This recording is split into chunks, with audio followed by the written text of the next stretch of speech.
My name is Daniel Kovac, and I'm a wildlife photographer from Anchorage. 42 years old, divorced for 6 years now, no kids, just me and my camera gear chasing the perfect shot across Alaska's wilderness. I guess you could say I'm more comfortable with animals than people these days. After the divorce, I threw myself into my work, spending weeks at a time in the backcountry, documenting wolves, bears, caribou. The silence out there became my therapy. It was late November when I decided to drive the Dalton Highway, the infamous haul road that runs 414 miles from Fairbanks to Deadhorse, cutting through some of the most remote and brutal landscape in North America. I wanted winter shots of the Brooks Range, those jagged peaks that look like broken teeth against the Arctic sky. The weather forecast showed clear conditions for 3 days. Plenty of time to get my shots and get back before the next storm system rolled in. I left Fairbanks at 4 a.m., my truck loaded with camera equipment, cold weather gear, and enough supplies for a week. The temperature was already 15 degrees, and the sun wouldn't rise for another 4 hours. My headlights carved tunnels through the absolute darkness, illuminating snow-packed road and the occasional reflective eyes of animals watching from the tree line. The smell inside my truck was a mix of coffee, leather seats, and that particular metallic scent that cold air carries. My breath fogged despite the heater running full blast. The radio played classic rock for the first hour, then faded to static as I moved beyond the range of Fairbanks stations. I switched it off, preferring the silence broken only by the rumble of my engine and the crunch of studded tires on packed snow. By mile marker 115, true wilderness surrounded me.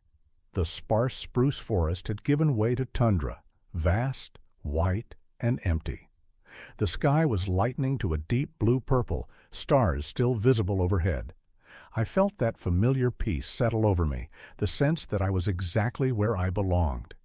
Then I saw the figure standing beside the road.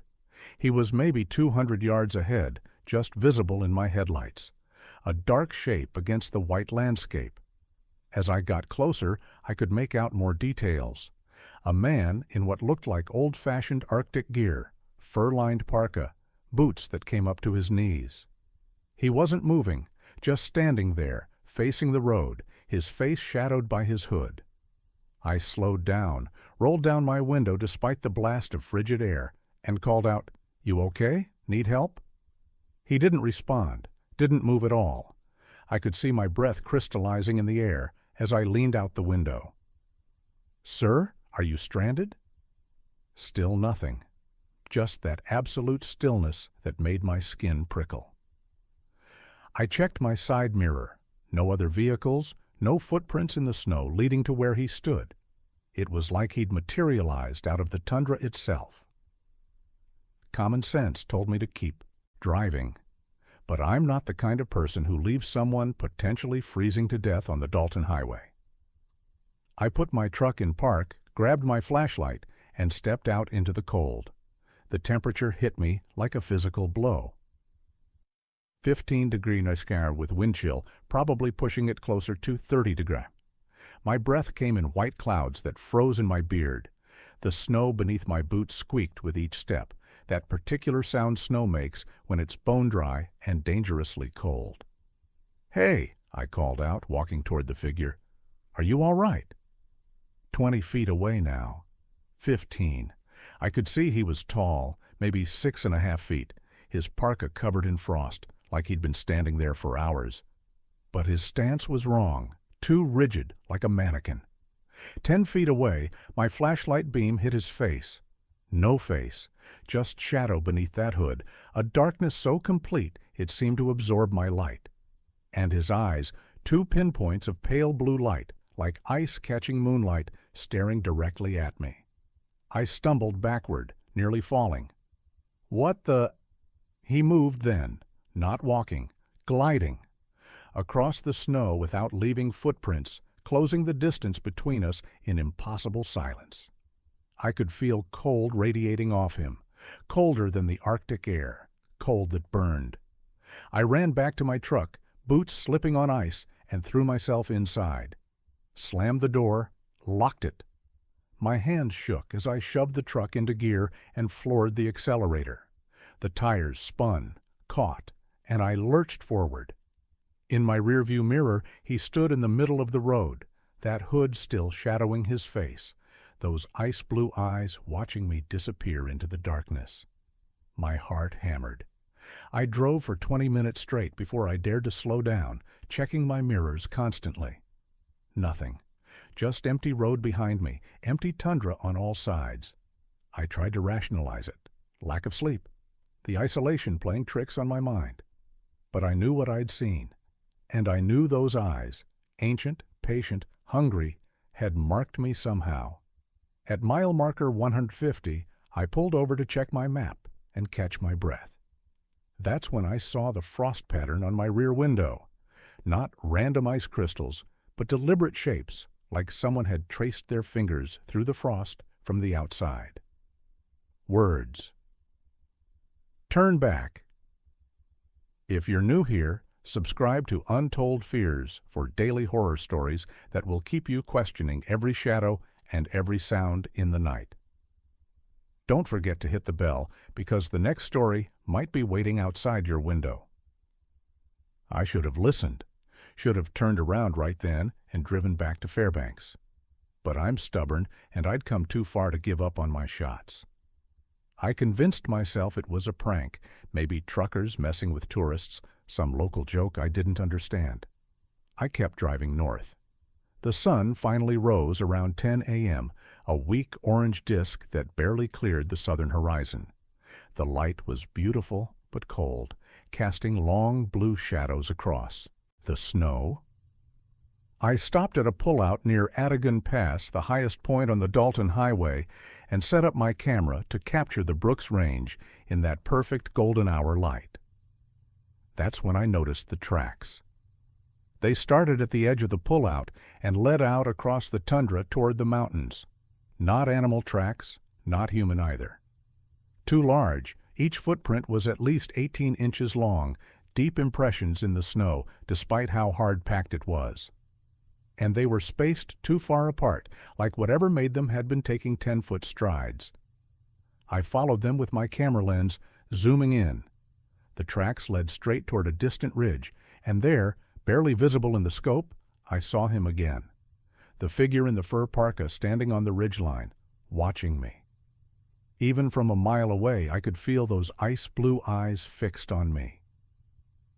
My camera's battery died, just clicked off despite being fully charged that morning.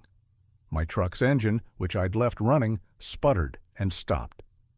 The heater died with it, and the temperature began to drop. Fast. I could see my breath getting denser, feel the cold seeping through my layers. The thermometer on my dashboard read 15 degrees Fahrenheit when I'd pulled over. Now it showed 30 degrees, 35 degrees, 40 degrees. Impossible. Temperature doesn't drop that fast naturally.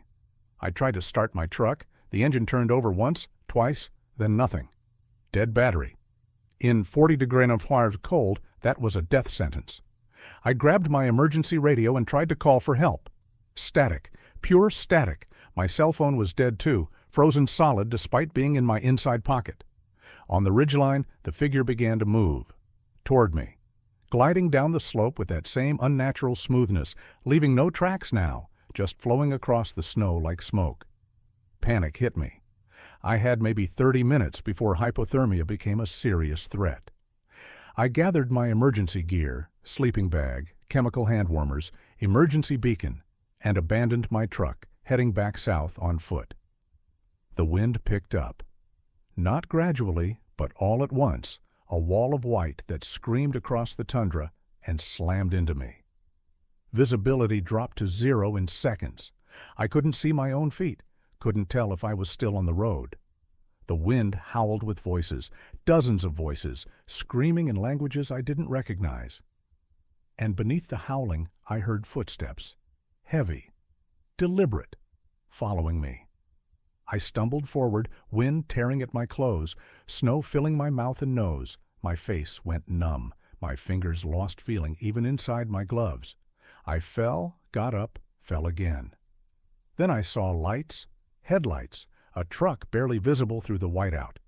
I ran toward it, screaming for help, and the driver's door opened. A man jumped out, native Alaskan, maybe 50, wearing modern cold-weather gear, and grabbed my arm. "Get in! Now!" He pulled me into his warm truck, and we accelerated south. Through the rear window, I saw the figure standing in the middle of the road, surrounded by the blizzard but completely untouched by it. The snow parted around him like he was a stone in a river. "Don't look at it," the driver said. "That's the Kalupalik, the winter spirit. He hunts this highway when the storms come." "The what?" "Old story. My grandmother told me. When white men first came here, they didn't respect the land. Drilled for oil, scarred the tundra. The spirit woke up. Now he walks the Dalton highway in winter, calling up storms, claiming those who travel alone." The driver, his name was Thomas, took me to the nearest truck stop at Coldfoot. By the time we arrived, the storm had passed as suddenly as it appeared. The sky was clear, stars bright, temperature back to normal, 15 degrees. But when I looked back north toward where my truck sat abandoned, I saw him again, the Kalupalik, standing at the edge of the truck stop's lights, watching, waiting. Thomas saw him too. "He's marked you now. You came too far into his territory. Didn't turn back when he warned you." "What do I do?" "Leave Alaska. Don't come back until summer. Maybe he'll forget you." I did leave, flew back to Anchorage the next day, sold my truck for scrap. The towing company said it was frozen solid, mechanically totaled. I took contracts in the lower 48, photographing wildlife in Montana and Wyoming. But every night I dream of the Dalton Highway, of that figure standing in the snow, ice-blue eyes watching me. And I know deep down that he hasn't forgotten. Winter spirits never do. But if you think the Kalupalik was terrifying, wait until you hear what happened to the lost explorer who ventured too far into the ice fields. Story 2.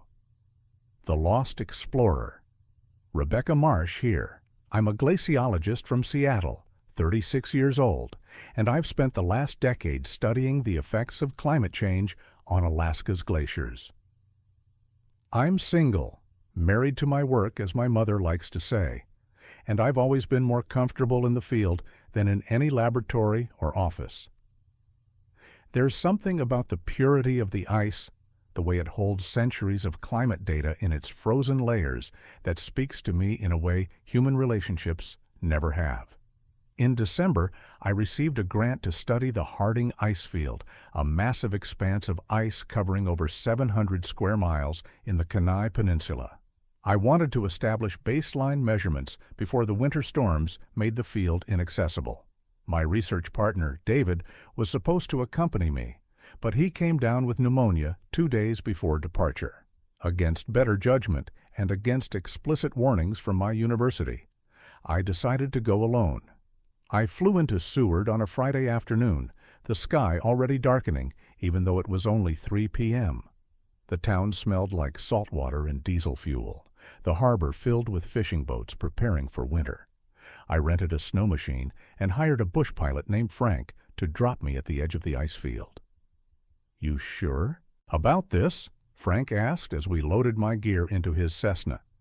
He was in his 60s, weathered face full of concern. "Weather forecast is changing. Storm system coming in faster than predicted." "I've got 3 days before that storm hits," I said. "Plenty of time to get my core samples and get out." He didn't look convinced, but he took my money and flew me out. The Harding ice field is otherworldly. As we approached, I could see nothing but white in every direction, a frozen ocean of ice stretching to the horizon, punctuated by the dark peaks of nunataks jutting through like islands.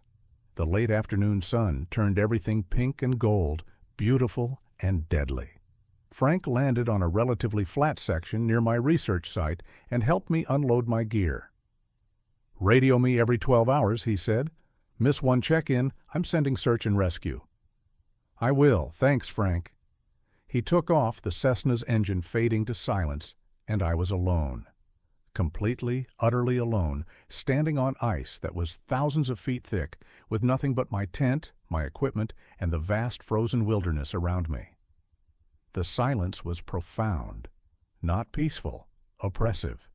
The kind of silence that presses on your eardrums, makes you hyper-aware of your own breathing, your heartbeat. I could smell the clean, sharp scent of ancient ice, and underneath it, something else, something organic and wrong. I set up my camp quickly, working while I still had light. My tent was a four-season mountaineering model rated for extreme cold. I anchored it with ice screws and built a snow wall to block the wind. By the time I finished, the sun had set and the temperature had dropped to 20-degree outdoors. That first night, I slept fitfully, waking every hour to the sounds of the ice. Glaciers are never truly silent. They groan and crack, shifting under their own immense weight, calving chunks into crevasses. But these sounds were different, rhythmic, almost like footsteps. Around 2 a.m. I heard something that made me sit bolt upright in my sleeping bag. Scratching on the outside of my tent. Not wind, not ice shifting. Deliberate scratching, like fingernails on fabric, moving from the bottom of the tent wall upward, slowly, methodically. Hello? My voice sounded small in the darkness. The scratching stopped. I grabbed my headlamp and flashlight, unzipped the tent door, and looked out. Nothing.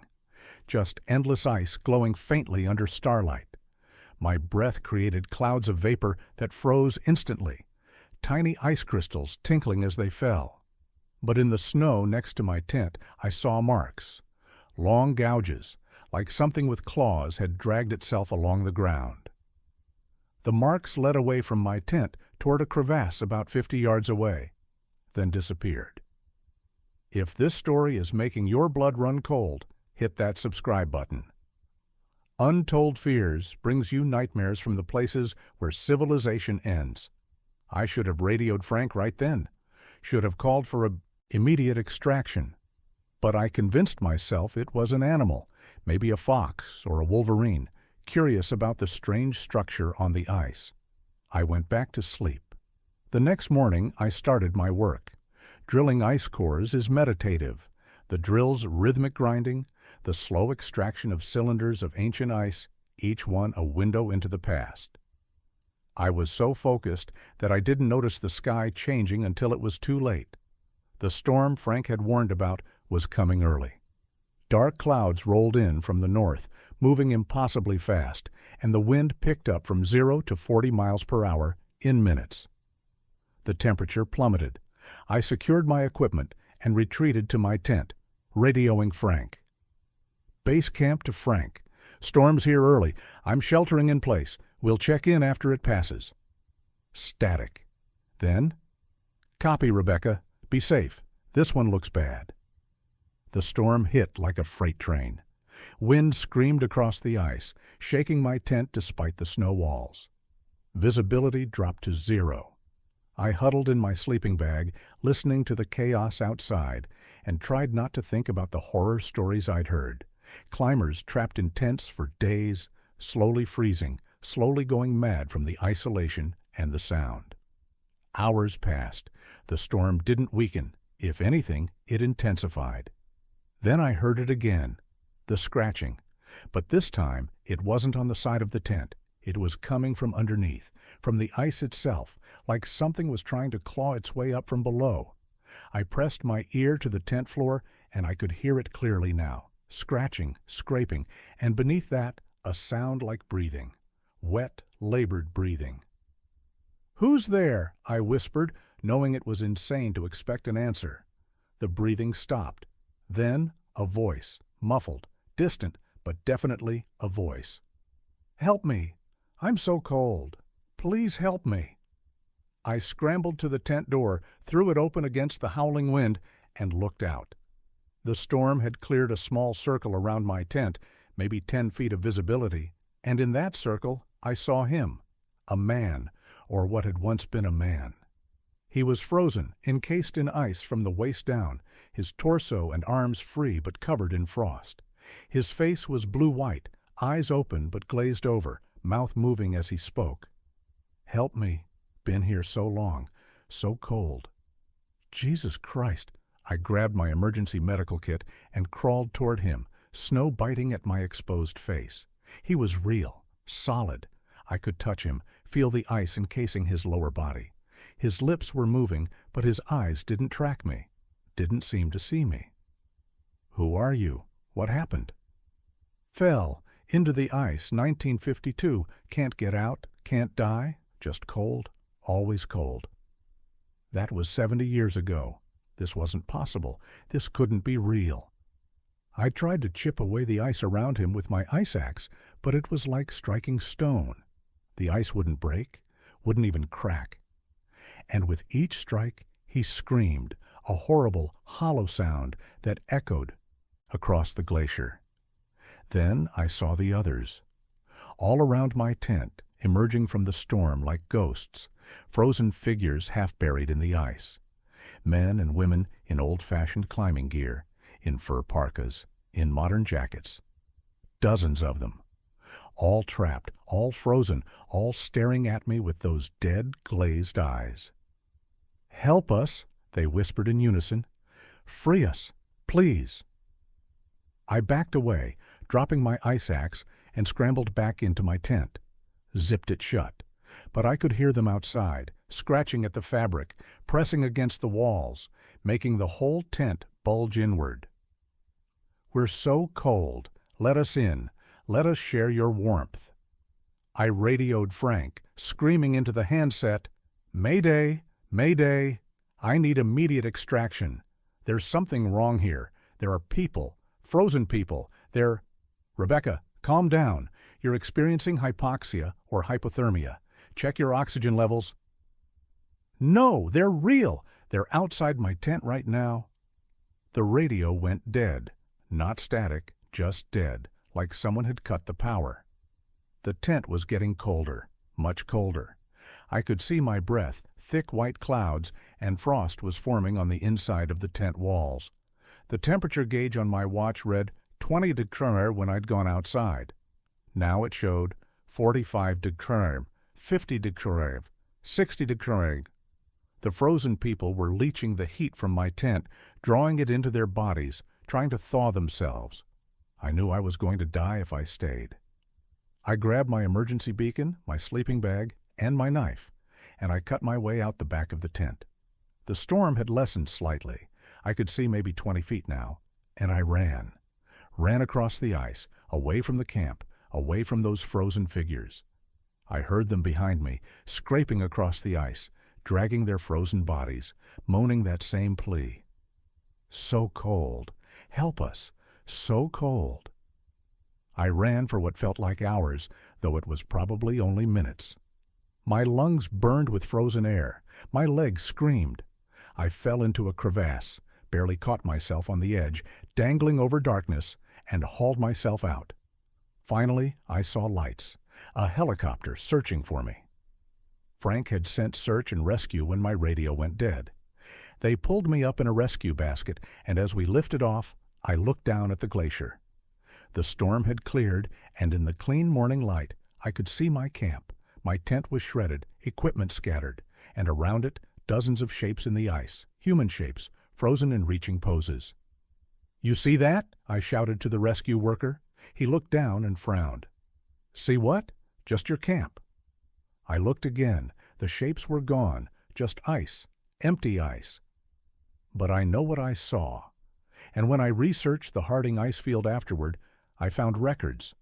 Over 100 climbers and researchers had disappeared on that glacier since 1952. Bodies never recovered. The ice never gives up its dead. Except sometimes it does, when it's hungry for warmth, when a storm traps someone alone, vulnerable. I quit glaciology, took a desk job in Seattle. But I still dream of the ice, of those frozen faces pressing against my tent.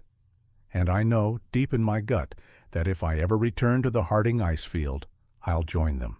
Frozen, trapped, cold forever. But the terror of the ice field pales compared to what awaits in the mountains, where the north wind whispers secrets that should never be heard. Story 3. Whispers of the North Wind. My name is James Whitaker, and I'm a meteorologist with the National Weather Service in Fairbanks. 50 years old, widower for the past 3 years. Cancer took my wife Susan, and I haven't really recovered. Work is all I have now, tracking storm patterns and issuing warnings to keep people safe. It's not much, but it gives me purpose. In January, I was assigned to investigate anomalous weather patterns in the White Mountains north of Fairbanks.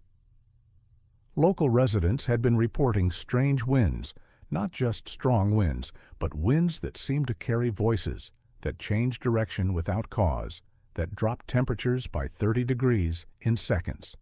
My supervisor thought it was just paranoia, locals spooked by a harsh winter. But the reports were consistent enough that we needed to investigate. I drove out on a Tuesday morning, temperature hovering around 25 degrees, sun barely clearing the horizon even at noon. The White Mountains are beautiful in a stark way. Rolling tundra and sparse forests. The mountains themselves more like high hills, all blanketed in deep snow. My destination was a remote weather station about 40 miles from the nearest town, accessible only by snowmobile in winter. The air smelled crisp and clean, that particular scent of deep cold that stings your nostrils. My snowmobile's engine rumbled beneath me, breaking the silence. I'd packed supplies for 3 days, enough time to check the station's equipment, download data, and investigate these weird wind patterns. The weather station was a small metal building, prefabricated and designed to withstand extreme weather. Solar panels on the roof, anemometers and weather vanes bristling from the walls. It looked abandoned, half buried in snowdrifts. I dug out the door and let myself in. Inside smelled like stale air and electrical equipment. Everything looked functional, computers humming, readouts showing data. But when I checked the logs, I saw something impossible. The wind direction had changed 180 degrees every 60 seconds for the past 2 weeks. Back and forth, north to south, like a pendulum. No natural wind pattern does that. And the audio sensors, we'd installed them to track thunder and avalanches, had recorded sounds. I plugged in my headphones and listened, whispering. Dozens of voices, layered over each other, speaking in what sounded like Athabascan, the local native language. I don't speak it, but I recognize the cadence. The voices were urgent, frightened. If you're feeling that chill down your spine, you're not alone. Subscribe to Untold Fears for stories that make you question the wind itself. I played the recordings for my Athabascan colleague later via satellite phone. She went quiet for a long time, then said, "James, where did you record this?" "White Mountains Weather Station." "Why?" "Those voices. They're saying, 'Run away. It's coming. The wind brings death.' Over and over." I felt my blood go cold. What does that mean? There's an old story, the Nuklak, the North Wind Spirit. When the world was young, he was a man who broke sacred laws. The spirits punished him by turning him into wind itself, forever hungry, forever searching for warmth to steal. The elders say he hunts the White Mountains in deep winter. I thanked her and hung up, trying to rationalize it. Acoustic anomalies, wind creating patterns that sounded like speech. But I couldn't shake the feeling that something was very wrong. That night, alone in the station, I heard it. The wind picked up around 10 p.m., gentle at first, then building. But this wasn't normal wind. This wind moved in pulses, rhythmic, like breathing. And it carried voices, the same whispering I'd heard on the recordings, but louder, clearer, right outside the metal walls. "Run away, it's coming, the wind brings death." I looked out the window. The night was clear, stars brilliant, no storm clouds. But the snow was moving, swirling in patterns that made no sense, spirals and eddies that flowed against the wind direction. Then I saw him. a figure made of snow and wind, standing maybe 50 yards from the station. Tall, at least 8 feet, with a vaguely human shape, but no solid form. His body was constantly shifting, snow particles spinning around a dark core. Where his face should have been, 2 bright white lights burned like eyes. He was watching the station, watching me. I backed away from the window, heart pounding. The building groaned as the wind hit it, and the temperature inside started dropping. Fast. I could see frost forming on the walls, creeping across the windows in intricate patterns. The whispering voices grew louder. "Give us your warmth. Give us your breath. Join the wind." My heaters sputtered and died. The computers shut down one by one. Even my flashlight flickered and went out. In the darkness, I heard scratching on the walls, wind trying to find a way in, probing every crack and seam. The building shook violently, and I heard metal tearing. The roof. He was tearing off the roof. I grabbed my emergency pack and satellite beacon, triggered the distress signal, and prepared to make a run for my snowmobile. It was a death sentence, running into 25-degree weather in the middle of the night with something hunting me. But staying meant being trapped when the building fell apart. I threw open the door and ran. The wind hit me like a living thing, wrapping around me, pulling at my clothes and hair. I felt it searching, probing, trying to get into my mouth and lungs. The cold was beyond anything natural. It burned my exposed skin, made my eyes water and freeze instantly. Behind me, the Nuka-clack roared, a sound like a hurricane concentrated into a single voice. I didn't look back. I reached my snowmobile, fumbled with frozen fingers to start it, and the engine wouldn't turn over. No, no, no. The wind figure was coming closer, gliding across the snow, and I could see details now that made my mind want to shut down.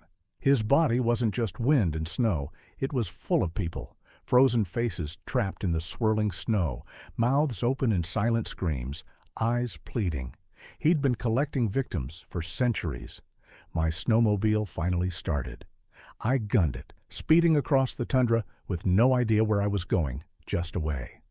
The wind chased me, matching my speed, and I could feel it tugging at me, trying to lift me off the machine. Then I saw lights ahead, a search and rescue team. They'd responded to my beacon. Snowmobiles and a helicopter, bright searchlights cutting through the darkness. The wind vanished instantly. One moment it was right behind me, the next, gone, like it had never existed. The rescue team found me hypothermic, but alive. When they went back to check the weather station, they found it completely destroyed, not by wind, but like something had systematically torn it apart. And in the snow around the building, they found footprints. Dozens of them, all different sizes, all barefoot, all leading to the station, and then just stopping. I retired from the weather service, moved to Arizona where it never gets cold. But on winter nights, even in the desert heat, I sometimes hear it, whispering outside my window, calling my name, promising that the north wind never forgets those who've seen his face. And I know sooner or later he'll come to collect what he believes is his. But if you think the north wind is the worst thing in Alaska's wilderness, you haven't heard about the hidden ice cavern where something ancient waits in the dark. Story 4. The Hidden Ice Cavern. Dr. Elena Rodriguez, that's me. I'm a paleoclimatologist from Boulder, Colorado, 39 years old, and I've dedicated my career to studying ancient ice caves. I'm divorced, no kids, and my ex-husband used to joke that I loved glaciers more than him. He wasn't entirely wrong. There's something about these frozen time capsules that fascinates me, the way they preserve history, the secrets they hold. In February, I joined an expedition to investigate a newly discovered ice cavern in the Wrangell St. Elias National Park. A glacier had calved, exposing an entrance to a cave system that had been sealed for potentially thousands of years. This was exactly the kind of pristine environment that could yield groundbreaking discoveries about ancient climate patterns and even preserved biological specimens. Our team was small: me, 2 graduate students, Kim and Marcus, and our guide, a local climber named Tom who knew the park like the back of his hand. We flew in by helicopter, landing on a glacier about a mile from the cavern entrance. The landscape was stunning, jagged peaks, deep blue ice, and a silence so profound it felt heavy.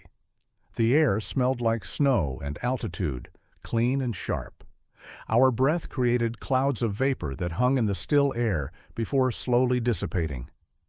"Cave's about an hour's hike," Tom said, checking his GPS. "Weather's clear for the next 2 days, but after that, we've got a major storm coming. We get in, get your samples, and get out. No heroics." We agreed and set off, roped together for safety, crossing crevasses on aluminum ladders and climbing over pressure ridges. The entrance to the cavern was a dark mouth in the glacier face, maybe 10 feet wide, framed by icicles like teeth. Tom set up our base camp outside while Kim, Marcus, and I entered the cave. We wore climbing harnesses, helmets with headlamps, and carried ice axes and sample kits. The temperature inside was slightly warmer than outside, maybe 5 degrees instead of 15 degrees. Because we were insulated from the wind, the cave was magnificent. The walls were translucent blue ice, our headlamps making them glow like we were inside a sapphire. Stalactites and stalagmites of ice created a maze of formations. Every sound echoed, our breathing, our footsteps, the drip of meltwater despite the freezing temperature. "This is incredible," Kim whispered, her voice full of awe. We pushed deeper, mapping as we went, taking ice samples from the walls. Everything was going perfectly until Marcus stopped suddenly, holding up his hand. "Do you hear that?" We stopped and listened. At first, nothing. Then, faintly, a sound like breathing, deep, slow breaths that echoed through the cave system. "Probably wind," I said, though I didn't believe it. Wind doesn't breathe that rhythmically.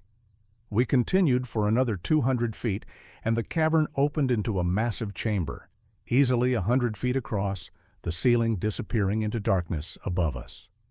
Our headlamps couldn't illuminate the whole space, and in the center of the chamber, embedded in the ice floor, was something that made my scientific mind struggle to comprehend. A structure, man-made, or something made. It looked like a shrine or altar carved from black stone, completely encased in clear ice. Around it, carved into the ice itself, were symbols. Not modern, not anything I recognized from any native Alaskan culture. "What the hell is that?" Marcus breathed. Kim approached it, pressing her gloved hand against the ice. "It's warm. The ice here is warmer than the rest of the cave." She was right. I could feel it through my gloves, heat radiating from the structure beneath the ice. Impossible. We were in the heart of a glacier. If you're still watching, subscribe and hit that notification bell. The best horror comes from what we find beneath the ice. "We need to document this," I said, pulling out my camera. But when I tried to take a photo, the camera died. Battery drained despite being fully charged. "Mine too," Kim said, checking her camera. "And my backup batteries are dead." All our electronics, cameras, GPS devices, even our headlamps, were dying. One by one, our lights flickered out until we were standing in near total darkness, just the faint glow of emergency chemical lights. Then the breathing sound grew louder, much louder, like whatever was making it had woken up. The ice around the black structure began to crack. Not small cracks, deep fractures that spiderwebbed across the chamber floor, glowing from within with a sickly green light. "We need to leave," Tom's voice crackled over our radios. "Now! Something's wrong. The glacier's shifting."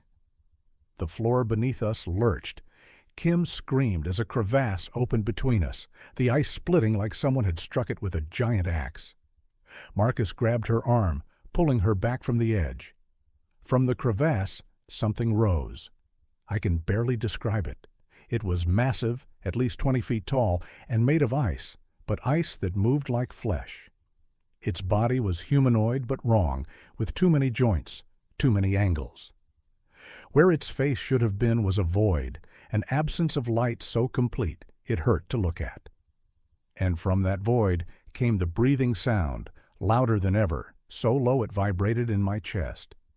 Ancient. This thing was ancient beyond measure, trapped in the ice since before human civilization, and we'd woken it up. It reached for Kim with hands that were like icicles, sharp and deadly.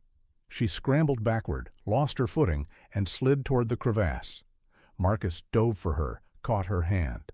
I grabbed his harness and pulled, and somehow we got her back from the edge. But the creature was between us and the exit now. "The rope!" I shouted. We still had our climbing rope, secured to anchors outside the chamber. I pulled the emergency release, and the rope went slack. We could rappel down the narrow passage we'd entered through, if we could reach it. The creature moved slowly, like it was still half frozen, testing its range of motion after millennia of sleep. That slowness saved us. We ran around it, keeping to the chamber walls, and reached the exit passage. Behind us, the creature roared, a sound like glaciers calving, like mountains splitting. The entire cave system shook, and ice chunks rained from the ceiling.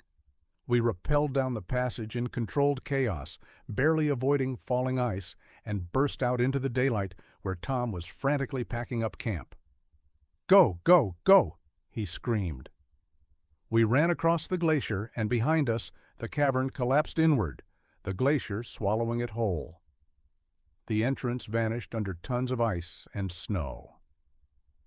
The helicopter pilot saw the collapse and came in for an emergency extraction. We made it onto the skids. As the glacier continued to shift, massive crevasses opening all around where our camp had been. From the air, looking back, I saw something that still gives me nightmares.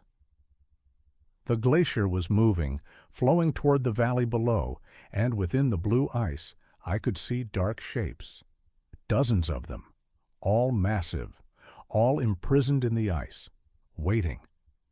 We reported the structure and the creature to the Park Service, but when they sent a team to investigate, the entire area had been covered by an avalanche. No trace of the cavern remained. Officially, we discovered an ice cave that collapsed due to structural instability. That's what's in the report. But I know what we found, and I know that glaciers all over Alaska, all over the world, are melting, retreating, releasing things that have been frozen for thousands of years, things that should have stayed frozen forever. I don't study ice caves anymore. I can't, because every time I look at a glacier, I see those dark shapes moving beneath the surface, and I know that we've only begun to wake them up. But those creatures in the ice weren't the only shadows lurking in Alaska's frozen heart. There are shadows that walk on the surface, shadows that hunt. Story 5, Shadows Beneath the Frost. My name is Lieutenant Colonel Andrew Hayes, U.S. Air Force, stationed at Eielson Air Force Base outside Fairbanks. I'm 48 years old, career military, divorced with 2 teenage kids I see twice a year if I'm lucky. The Air Force is my life, has been for 26 years. In March, I was assigned to lead a search and rescue operation for a downed civilian aircraft. A small Cessna had lost contact during a flight from Fairbanks to Fort Yukon, and radar showed it had gone down somewhere in the White Mountains National Recreation Area. Weather was marginal, high winds, low visibility. But we had a window to search before the next storm system moved in. Our team took 2 helicopters and deployed around 0900 hours. The landscape below was endless white, rolling tundra, frozen rivers, and sparse forests. Beautiful, but deadly. Temperature was 30 grader, and with wind chill, we were looking at 50 degrees. Anyone surviving a crash in these conditions wouldn't last long without shelter. We spotted the wreckage around 1100 hours. The Cessna had clipped a ridge and cartwheeled down a slope, breaking apart. Not much chance of survivors, but we had to check. My team rappelled down while the helicopter maintained position overhead. The smell of aviation fuel was strong, mixed with the metallic scent of blood and the sharp odor of disturbed snow. The cockpit was empty. No pilot, no passengers, but there was blood on the seats and the instruments. A lot of blood. Survivors might have tried to find shelter, I radioed to the helicopter. We're going to do a sweep of the area. We spread out, searching in a grid pattern. That's when Sergeant Miller found the tracks. Footprints in the snow, leading away from the wreckage. Human, wearing boots. But alongside the human tracks were others, large, elongated prints that didn't match any animal I knew. Each print was maybe 18 inches long, with what looked like claw marks at the front. "Colonel, you need to see this," Miller called. I joined him and followed the tracks with my eyes. They led toward a stand of spruce trees about 200 yards away. The human tracks were erratic, stumbling like someone injured and disoriented. The other tracks were steady, deliberate, following the human prints. "What the hell makes tracks like that?" Miller asked. I didn't have an answer. "Let's follow them. Stay alert." Subscribe to Untold Fears if you're brave enough to see where these tracks lead. Ring that bell for terror delivered daily. We followed the trail into the trees, weapons ready, even though we weren't expecting to need them. Search and rescue doesn't usually require firepower. But something about those tracks made my instincts scream danger. The trees closed in around us, blocking what little sunlight filtered through the clouds. Our breath fogged in the cold air, and every sound seemed amplified. The crunch of snow under our boots, the creak of tree branches, the distant thump of helicopter rotors. 50 yards into the trees, we found blood, splattered across the snow, painting the base of a spruce. Not drops, splatter patterns like something had been struck with force. Then we found the pilot. He was hanging from a tree branch 10 feet off the ground, impaled through the chest by a broken branch. His eyes were open, frozen, staring at nothing. But what made my stomach turn wasn't the cause of death. It was the fact that he'd been positioned deliberately, his arms arranged at his sides, his legs together, like someone had carefully hung him there. "Jesus Christ," Miller whispered. "Document it and call it in," I ordered, scanning the trees. "We've got a homicide." But homicide implied a human killer, and those tracks weren't human. That's when we heard the growl, low, rumbling, coming from deeper in the trees. Not a bear. Bears were hibernating. Not a wolf. Too deep, too resonant. "Weapons ready," I said quietly. We moved forward, clearing angles, using proper tactical spacing. Whatever this was, we were treating it as a hostile threat. In a small clearing ahead, we found the source of the tracks. It looked like a man at first glance, standing upright, roughly human proportions. But it was wrong in every detail. Too tall, maybe 7 feet. Skin not white with cold, but actually white, like it was made of snow or ice. Its limbs were too long, joints bending at odd angles. And its face, God, its face was just a blank expanse of white, no features at all except for eyes. Black eyes like holes punched through into nothing. It was crouched over something in the snow, and as we got closer, I realized it was feeding.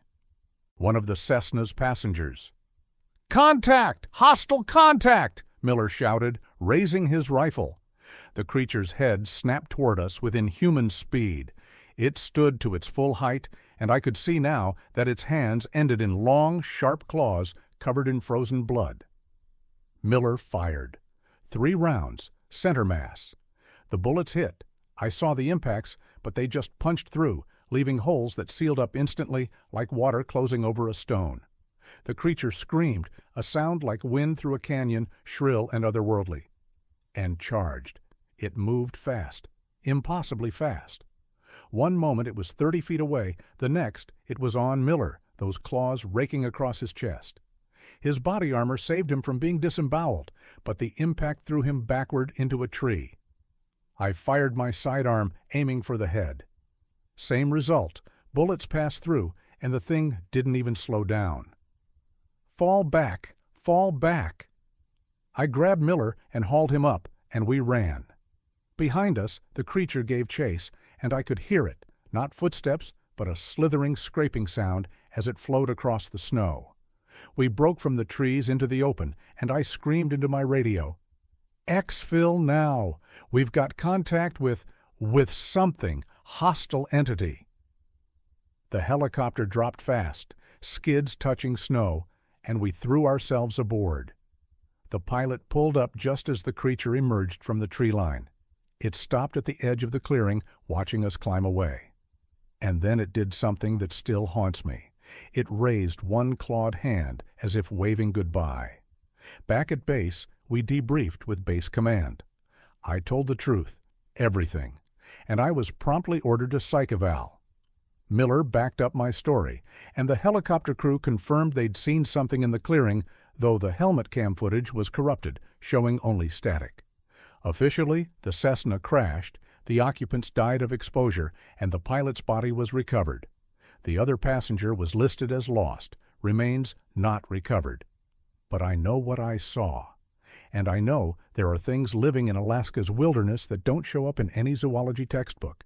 Things that hunt, that kill, that mimic human form just enough to be horrifying. I requested transfer after that incident. Got stationed in Nevada, desert country, where at least I can see threats coming from miles away. But sometimes, on cold nights, I dream of that clearing, of that blank white face and those black eyes watching me from the trees. And I wonder how many other creatures like that are out there, hidden in the frozen wilderness, waiting for the next crash, the next lost hiker, the next victim. The military won't acknowledge it. Can't. But we know. All of us who've served in Alaska know. The shadows beneath the frost are real, and they're hungry. But these physical terrors pale beside the psychological nightmare of being trapped in a race against time itself. Story 6. The Race Against Time. Calvin Porter. Here.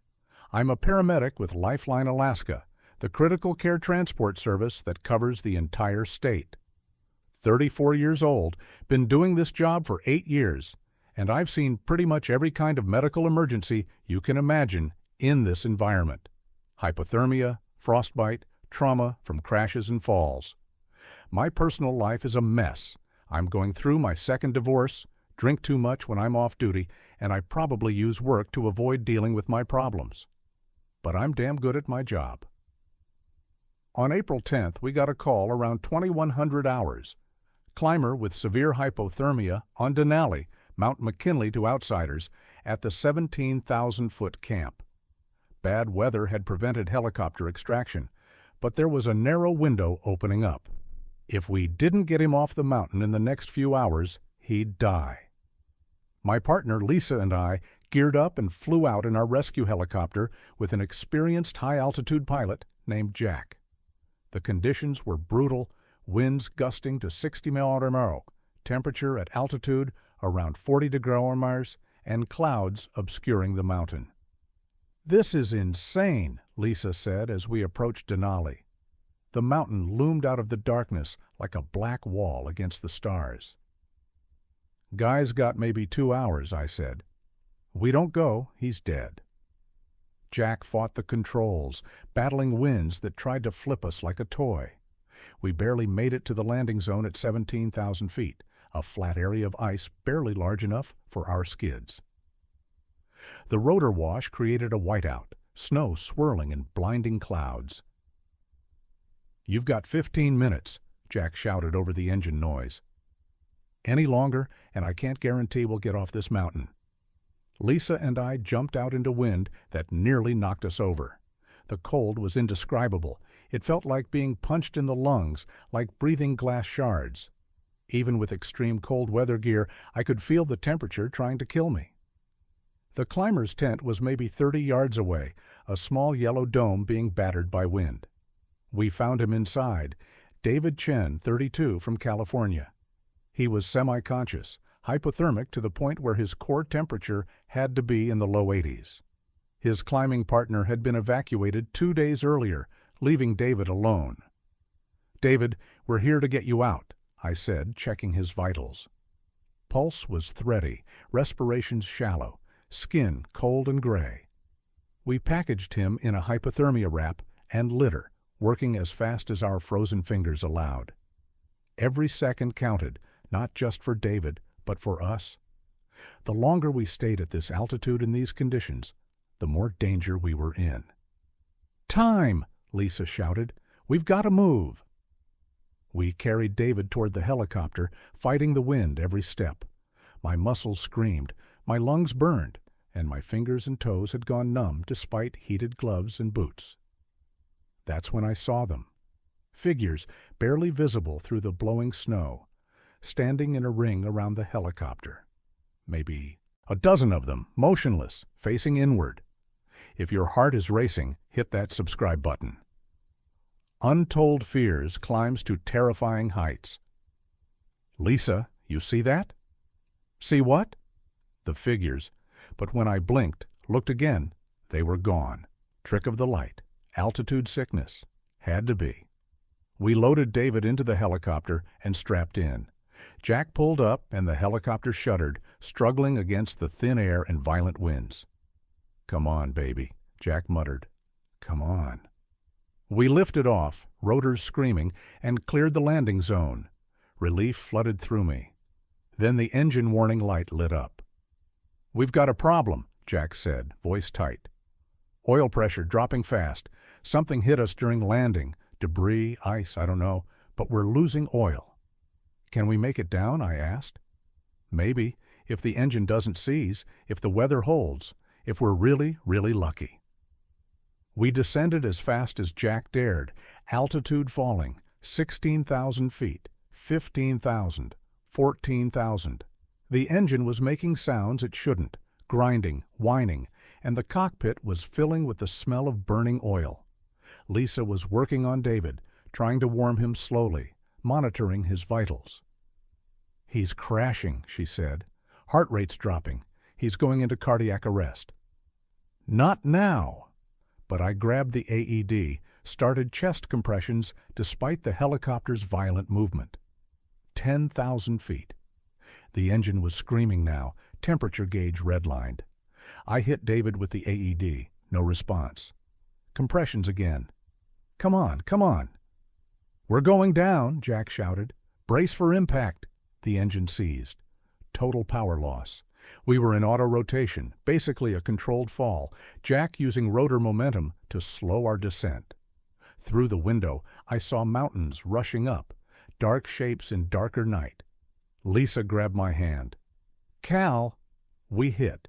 The impact was catastrophic, metal screaming, rotors disintegrating, the helicopter tumbling.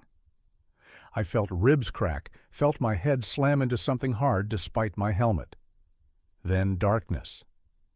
I came to in silence. The helicopter was on its side, crumpled like a beer can. My body was a symphony of pain. Lisa was next to me, unconscious, blood running down her face. Jack was, I forced myself to focus. Check yourself first, then others. That's the training. I was mobile mostly, ribs broken, probably concussion, definitely hypothermic. Lisa had a pulse, weak but present. David, still in his litter somehow, also had a pulse. Jack was dead. Impact had killed him instantly. I triggered our emergency locator beacon and tried the radio. Dead.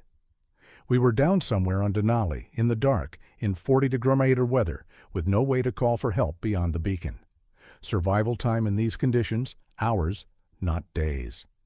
I pulled Lisa and David out of the wreckage and into the shelter of a rock outcropping. Started our emergency heating unit, thank God it still worked, and rationed our limited supplies. Then I heard it. Footsteps, crunching in snow. I looked up and they were there, the figures I'd seen on the mountain, surrounding our camp. Closer now. They looked like climbers, people in old-fashioned climbing gear, ice-covered, moving stiffly. Their faces were obscured by ice and shadow, but I could feel them watching. "Stay back," I shouted, grabbing an ice axe. They didn't attack, just stood there, in a ring, watching. And slowly they began to speak. All of them in unison, voices hollow and cold. Too late, too slow, should have been faster. Now you join us. The mountain claims us all. I realized then, these were the dead. Climbers who died on Denali over the decades, frozen in the ice, trapped in their final moments. The mountain had collected them, and now it wanted us. I don't know how long we lasted. Time became meaningless.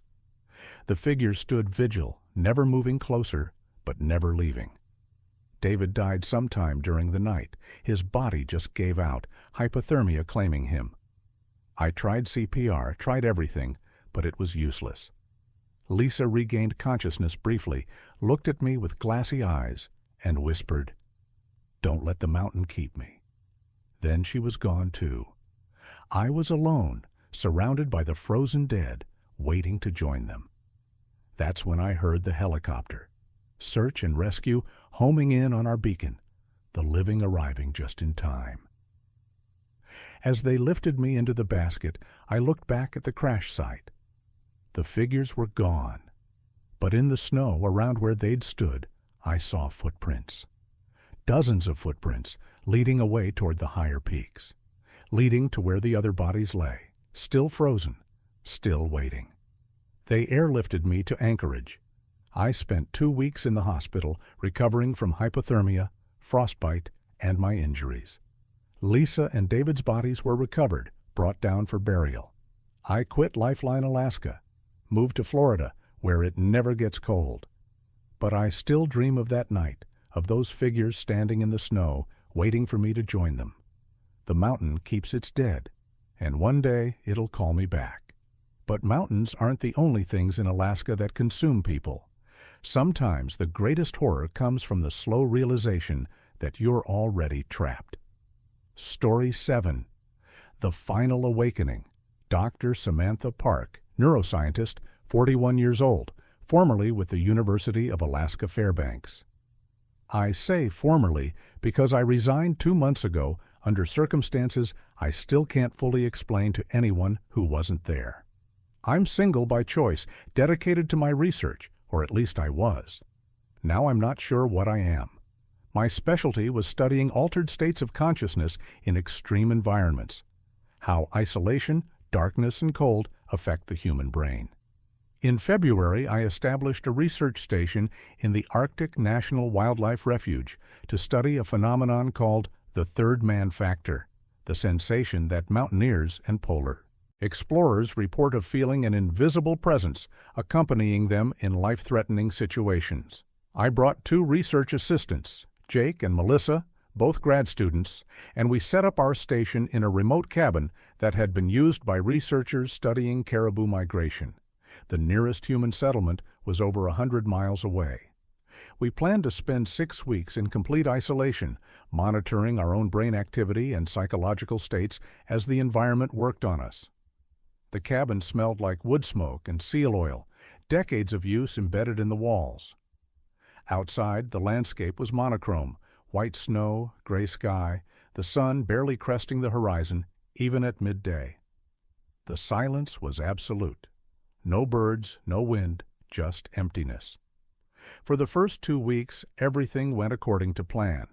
We documented the expected psychological changes, mild depression from lack of sunlight, disrupted sleep cycles, occasional auditory hallucinations, all within normal parameters for isolation research. Then things started getting strange. If you're feeling the isolation seeping in, subscribe to Untold Fears. Sometimes the scariest place is inside your own mind. Jake reported seeing someone standing outside the cabin at night. When we checked, there were no footprints in the snow. Melissa began hearing voices calling her name when she was alone. I started having dreams so vivid I couldn't distinguish them from waking memories.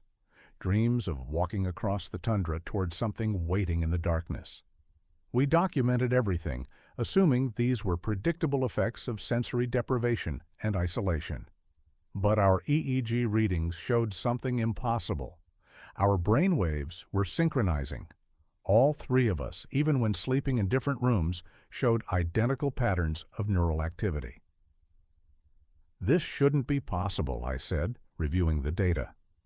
Brainwave synchronization requires shared stimulus, music, conversation, something external, but we're showing perfect synchronization even in isolation. Maybe it's equipment malfunction, Jake suggested. But it wasn't. I checked every sensor, every connection. The data was real. That night, I woke up at 3 a.m. and found myself standing outside the cabin in my pajamas, barefoot in the snow. I had no memory of leaving my bed, no memory of opening the door. But there I was, snow freezing my feet, staring out at the tundra. And I wasn't alone. Jake and Melissa were there too, both standing in the snow, both staring in the same direction. None of us speaking, none of us moving. "What are we doing?" I finally managed to ask. "Listening," Melissa whispered. "To what?" "To it. Can't you hear it? It's been calling us since we arrived." I couldn't hear anything, but I felt something, a presence, vast and ancient, pressing against my mind from the outside, like something was trying to get in. We went back inside, and I reviewed our EEG data from that night. All three of us had been in deep sleep when we walked outside. Sleepwalking, but synchronized. Impossible sleepwalking. "We need to leave," I said the next morning. "This experiment is compromised. Something's affecting us beyond normal isolation effects." But when Jake tried to radio for extraction, the equipment was dead. When I checked the radio, I found the components had been carefully disassembled and arranged in geometric patterns on the floor. "Did one of you do this?" I asked. They both shook their heads. And I believed them because I'd done the same thing to my laptop that night, taken it apart piece by piece and arranged the components in circles and spirals. I had no memory of doing it. Whatever was out there, it was getting stronger, getting inside our minds. That evening, Melissa didn't come to dinner. We found her in her room, sitting cross-legged on the floor, staring at the wall. She'd carved symbols into the wood, complex geometric patterns that hurt to look at. "Melissa?" Jake touched her shoulder. She turned, and her eyes were wrong. The pupils were too dilated, and she was smiling in a way that didn't reach her eyes. "It's beautiful," she whispered. "It's been waiting so long, under the ice, under the permafrost, waiting for someone to listen. And now we're listening. Now we're waking it up." "Waking what up?" But she wouldn't answer, just turned back to her carvings and kept working, fingernails bleeding from the effort. Jake and I barricaded ourselves in my room. "We hike out," I said. "Tomorrow morning, first light, 100 miles to the nearest settlement. We can make it." "In February? In the Arctic?" "Sam, that's suicide." "Staying here is suicide."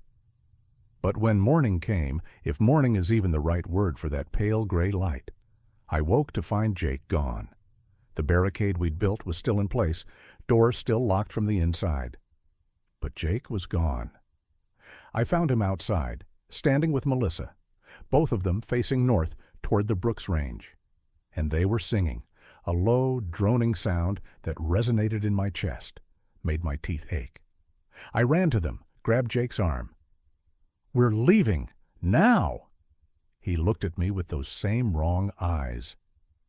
"We can't leave. We're part of it now. It's been sleeping for 10,000 years, buried under the ice. But the permafrost is melting, the ice is retreating, and it's waking up." "What is?" "The first thing, the thing that was here before humans, before mammals, before—" He stopped, tilted his head like he was listening. "Can you feel it? It's so close now." I could feel it, a pressure building in my skull behind my eyes. Images flooding my mind that weren't my memories, vast stretches of time, ice ages and warming periods, continents drifting, and through it all, something patient, something waiting. I ran, left them standing there, abandoned my colleagues, my research, everything. Just ran south across the tundra, no supplies, no plan, just blind panic. I walked for 2 days before a bush pilot spotted me and landed. Hypothermic, delusional, barely alive. He flew me to Fairbanks, and I spent 3 weeks in the hospital. When search and rescue went back for Jake and Melissa, they found the cabin empty. No sign of them, no footprints leading away. Just those symbols carved into every surface, walls, floor, ceiling, geometric patterns that made the rescue team dizzy to look at. The cabin was burned down by the Park Service, officially to prevent it from becoming a hazard, unofficially because nobody wanted those symbols to remain. Jake and Melissa were never found, listed as missing, presumed dead from exposure. But I know they're not dead. They're out there, on the tundra, waiting with whatever they woke up. And every night I feel it calling to me, pulling at my mind, inviting me to come back. The permafrost is melting, the ice is retreating, and whatever's been buried under Alaska for thousands of years is waking up. I'm writing this from a psychiatric facility in Seattle. They think I had a psychotic break from isolation. Maybe I did. Maybe everything I experienced was just my brain breaking down. But if that's true, why do I still hear it? Why do I still see Jake and Melissa in my dreams, standing on the frozen tundra, smiling, calling me home? The Arctic is changing, the ice is dying, and something ancient is stirring beneath it, something that's been waiting for this moment since the last ice age ended. And now, it's finally awake. So if you ever find yourself in Alaska's wilderness, on those endless white plains or in those frozen mountains, remember this. The cold is not the only thing that can kill you. The isolation is not the only thing that can break your mind. And the ice is not just ice. It's a prison, a seal, keeping something locked away. And that seal is breaking. This has been Untold Fears. Stay warm out there, because winter in Alaska is only the beginning of what's waiting in the dark. Subscribe to Untold Fears, where the cold never ends.